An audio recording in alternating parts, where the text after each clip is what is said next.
Hello students, आज के session में अपन बात करते हैं पीरियोडिक टेबल में पीरियोडिक और एटॉमिक प्रॉपर्टीज की। देखिएगा, पीरियोडिक और एटॉमिक प्रॉपर्टी में सबसे पहले आप डिस्कस करेंगे बेटा स्क्रीनिंग और शील्डिंग इफेक्ट को।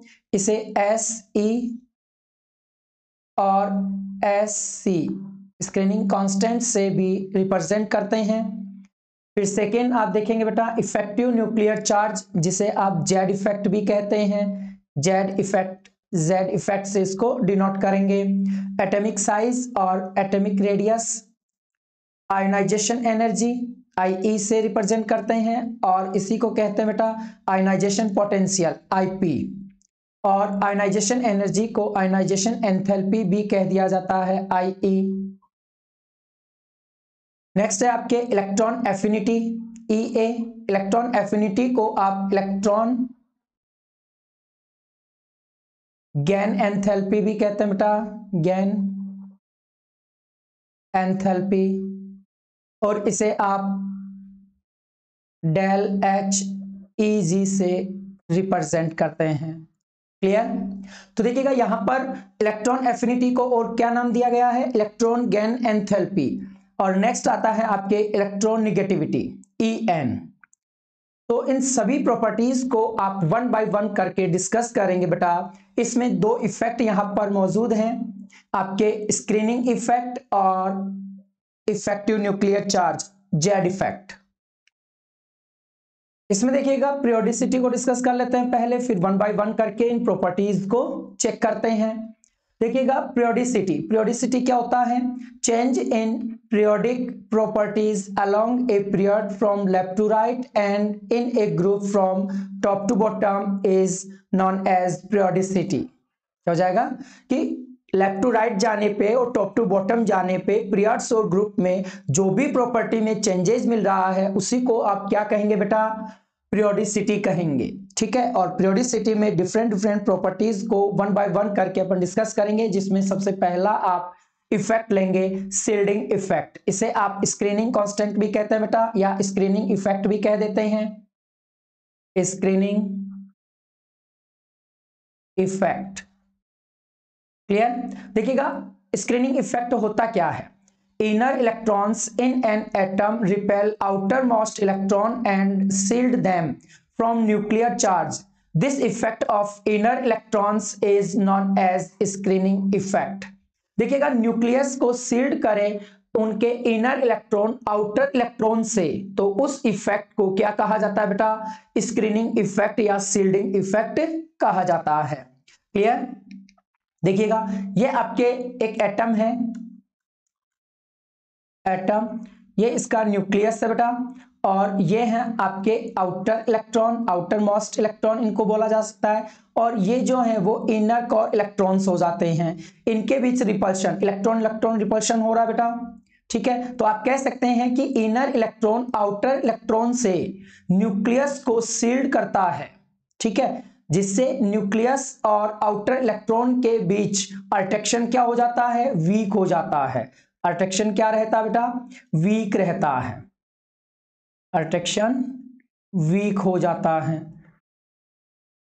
ठीक है, इसी इफेक्ट को क्या कहा जाता है, शील्डिंग इफेक्ट या स्क्रीनिंग इफेक्ट कहा जाता है बेटा। फिर देखिएगा आप कह सकते हैं magnitude of screening effect is known as screening constant sigma. जो भी आपके स्क्रीनिंग इफेक्ट का मैग्नीट्यूड होगा उसको आप क्या कह सकते हैं बेटा, स्क्रीनिंग कांस्टेंट, और इसे सिग्मा से डिनोट करते हैं। फिर आप कहेंगे बेटा screening constant is calculated by Slater rule. Slater rule से आप स्क्रीनिंग कांस्टेंट को कैलकुलेट कर सकते हैं, डिटरमाइन कर सकते हैं इसका वैल्यू, कि किसी एटम में आउटर इलेक्ट्रॉन और न्यूक्लियस के बीच कितना शील्डिंग प्रेजेंट है, या यूं कह सकते हैं कि शील्डिंग कांस्टेंट की वैल्यू क्या है। तो देखिएगा आप कहेंगे बेटा फर्स्ट S और P के लिए बात करते हैं। देखिएगा यहां पर फर्स्ट आप देखते हैं screening constant for S and P electrons. देखिए बेटा इसमें फॉर्मूला है आपके स्लेटर रूल के अकॉर्डिंग कि sigma is equal to number of electrons in outer shell -1 into 0.35 plus number of electrons in penultimate shell into 0.85 plus rest of electrons। ठीक है, ये आपके एक फॉर्मूला हो जाता है जिससे आप S और P सबशेल में प्रेजेंट इलेक्ट्रॉन्स, किसी भी एटम के S और P सबसेल में प्रेजेंट इलेक्ट्रॉन का सिग्मा चेक कर सकते हैं या स्क्रीनिंग कांस्टेंट का वैल्यू पता कर सकते हैं। एग्जाम्पल देखिएगा बेटा, आपके फर्स्ट एग्जाम्पल है value of sigma for sodium. Sodium के लिए आपको सिग्मा की वैल्यू डिटरमाइन करनी है।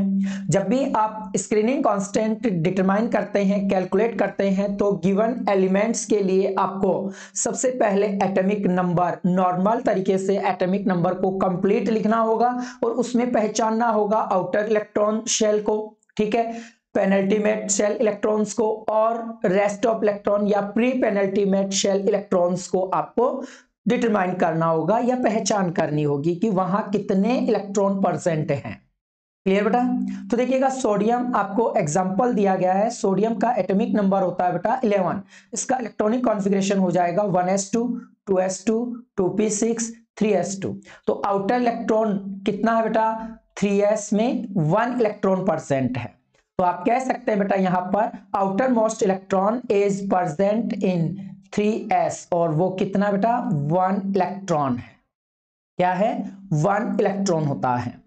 फॉर्मूले में वैल्यू रखते हैं बेटा कि आउटर इलेक्ट्रॉन कितना है? 1। Sigma is equal to 1 - 1 into 0.35 plus penultimate shell. देखिएगा, ये पेनल्टीमेट शेल होता है। पेनल्टीमेट शेल का मतलब क्या हो जाता है बेटा? Highest digit -1। ठीक है, तो आप कहेंगे हाईएस्ट डिजिट क्या है आपके यहाँ पर? 3 और 1, तो कितना बच जाएगा बेटा? 2। तो सेकेंड शेल के जो भी सब शेल में इलेक्ट्रॉन प्रेजेंट है वो टोटल कौन से इलेक्ट्रॉन होंगे? पेनल्टीमेट शेल के इलेक्ट्रॉन होंगे बेटा। ठीक है, तो देखिएगा यहाँ पर 2 + 6 8 इलेक्ट्रॉन प्रेजेंट है। तो 8 into 0.85 plus 2, rest of electron 1s में है या प्री पेनल्टीमेट शेल, जो रेस्ट सबशेल या रेस्ट डिजिट आप मान सकते हैं, जो भी बच जाती हैं डिजिट्स वो सभी क्या हो जाती हैं? रेस्ट शेल हो जाता है और उसके इलेक्ट्रॉन रेस्ट ऑफ इलेक्ट्रॉन्स होते हैं। ठीक है बेटा, तो देखिएगा जब भी इनको कैलकुलेट करते हैं तो 6.80 + 2 तो हो जाता है आपके 8.80। सिग्मा की वैल्यू कितनी मिल रही है यहां पर? सोडियम के लिए 3s 1 इलेक्ट्रॉन के लिए स्क्रीनिंग कांस्टेंट 8.80 मिल रहा है। नेक्स्ट एग्जांपल देखिएगा बेटा, value of sigma for 3p electron of aluminium. Aluminium के 3p सबशेल में जो भी इलेक्ट्रॉन भरा हुआ है उसके लिए आपको क्या चेक करना है बेटा? सिग्मा चेक करना है। तो देखिएगा यहां पर एल्यूमिनियम के लिए 1s2 2s2 2p6 3s2 3p1। तो 3p1 के लिए आपको क्या करना है? सिग्मा चेक करना है। तो सिग्मा चेक करेंगे तो कितने इलेक्ट्रॉन हो गए बेटा आउटर शेल में? आउटर शेल में कंप्लीट इलेक्ट्रॉन हो रहे हैं आपके 3, 2 + 1, तो टोटल इलेक्ट्रॉन कितने हैं?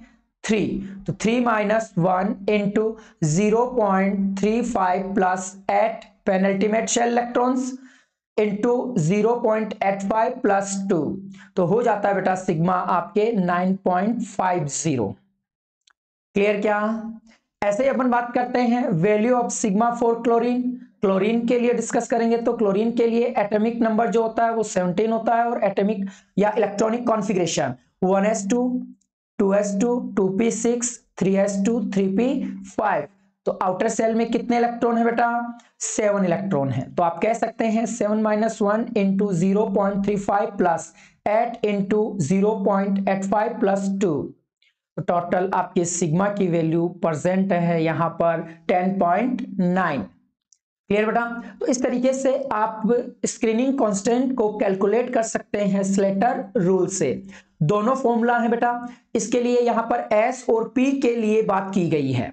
इस फॉर्मूले से S और P इलेक्ट्रॉन्स को आप चेक कर सकते हैं। इलेक्ट्रॉन्स के लिए आप सिग्मा चेक कर सकते हैं बेटा।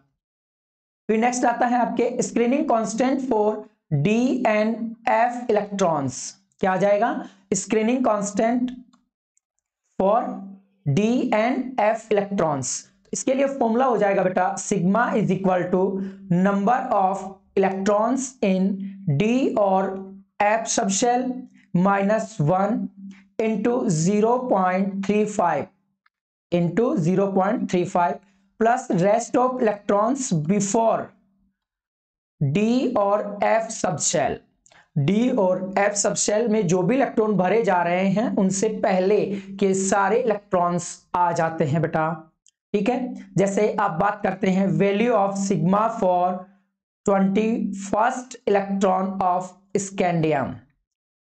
21 आपके क्या है बेटा एटॉमिक नंबर हो जाता है स्कैंडियम का। इलेक्ट्रॉनिक कॉन्फ़िगरेशन जो है वो क्या हो जाता है बेटा यहाँ पर 1s2 2s2 2p6 3s2 3p6 4s2 3d1। तो 3d1 के लिए आपको यहां पर क्या चेक करना है सिग्मा की वैल्यू चेक करनी है। तो सबसे पहले आपको इलेक्ट्रॉनिक कॉन्फ़िगरेशन को रीअरेंज करना होगा 1s2 2s2 2p6 3s2 3p6 3d1 और 4s2। तो यहां पर देखिएगा कहां तक इलेक्ट्रॉन पूछ रहा है 3d1 तक पूछ रहा है, तो इससे पहले ही शील्डिंग इफेक्ट जनरेट होगा। ओके तो देखिएगा यहां पर 1 minus 1 into 0.35 plus rest of electron. देखिएगा rest of electron before D and F subshell, इससे पहले जो भी इलेक्ट्रॉन है वो कितने हो जाते हैं बेटा आपके 18 इलेक्ट्रॉन हो जाते हैं। ठीक है, देखिएगा यहां पर 10 और 8 इलेक्ट्रॉन, तो 18 इलेक्ट्रॉन है। तो हो जाएगा बेटा यहां पर सोल्व करते हैं तो 0 इंटू 0.35 तो ये 0 हो जाता है, बचता है क्या 18। तो आपके यहाँ पे स्कैंडियम 3d1 के लिए शील्डिंग जो कांस्टेंट रहेगा वो क्या रहेगा बेटा 18। क्लियर। फिर आप चेक करते हैं बेटा factor affection of screening constant. Factor affection of screening constant, तो देखिएगा यहां पर आप बता सकते हैं sigma is affected from number of electrons. ठीक है, तो आप कह सकते हैं बेटा कि sigma only number of electrons पर डिपेंड करता है। जैसे जैसे आप इलेक्ट्रॉन नंबर इंक्रीज करते हैं वैसे वैसे स्क्रीनिंग कांस्टेंट भी इंक्रीज होता चला जाता है। फिर आप बात करते हैं बेटा पीरियोडिसिटी इन स्क्रीनिंग कांस्टेंट। पीरियोडिसिटी इन स्क्रीनिंग कांस्टेंट, तो आप कह सकते हैं यहां पर कि लेफ्ट टू राइट जा रहे हैं पीरियड में तो नंबर ऑफ इलेक्ट्रॉन इंक्रीज होंगे तो सिग्मा भी इंक्रीज होगा बेटा। और टॉप टू बॉटम ग्रुप में जा रहे हैं आप तो नंबर ऑफ इलेक्ट्रॉन इंक्रीज होते हैं तो ऑब्वियसली सिग्मा भी इंक्रीज होता है। ठीक है, तो लेफ्ट टू राइट जाने पे और टॉप टू बॉटम जाने पे दोनों ही कंडीशंस में आपके सिग्मा इंक्रीज होता है। फिर देखिएगा कुछ की पॉइंट्स हैं उनको डिस्कस कर लेते हैं। देखिएगा यहां पर value of sigma for helium, helium के लिए और हाइड्रोजन के लिए जो सिग्मा का कैलकुलेशन होता है वो स्लेटर रूल, एक शॉर्ट स्लेटर रूल है। Sigma is equal to number of electrons into 0.30। ये केवल आउटर इलेक्ट्रॉन्स की बात कर रहा है, number of outer electrons, number of outer electrons. तो हो जाएगा हीलियम के लिए, हीलियम का एटॉमिक नंबर होता है 2 तो 1s2 तो sigma is equal to 2 minus 1 into 0.30 तो आ जाता है सिग्मा बेटा 0.30। ठीक है, और ऐसे यदि हाइड्रोजन के लिए पूछ लिया जाए तो हाइड्रोजन के लिए 1s1 होता है तो हो जाएगा 1 माइनस 1 इंटू 0.35। ओके, तो ये हो जाएगा 0 इंटू 0.30 तो सिग्मा मिलता है बेटा 0। ठीक है, तो एक ही इलेक्ट्रॉन है तो कोई रिपल्शन यहां पर प्रेजेंट नहीं होता है। क्लियर। फिर देखिएगा यहां आप बात करते हैं बेटा ऑर्डर ऑफ शील्डिंग इफेक्ट, या यूं कहें आप order of shielding offered by electrons of various subshell SPDF। तो देखिएगा सबसे ज्यादा जो शील्डिंग होगी वो S सबशेल की होगी और सबसे कम F की। और कंडीशन ऐसे हो बेटा order of shielding experience by electrons of various subshell, तो हाईएस्ट शील्डिंग किसकी हो जाती है F सबसेल की और लोवेस्ट S सबसेल की। क्लियर बेटा। तो देखिएगा इस वीडियो में आपके कंप्लीट शील्डिंग इफेक्ट से रिलेटेड बातें अपन ने डिस्कस कर रखी हैं, तो अच्छे से आप इस वीडियो को देखिएगा बेटा और समझिएगा। फिर भी कोई डाउट होता है तो कमेंट बॉक्स में कमेंट कर पूछिएगा। थैंक यू बेटा।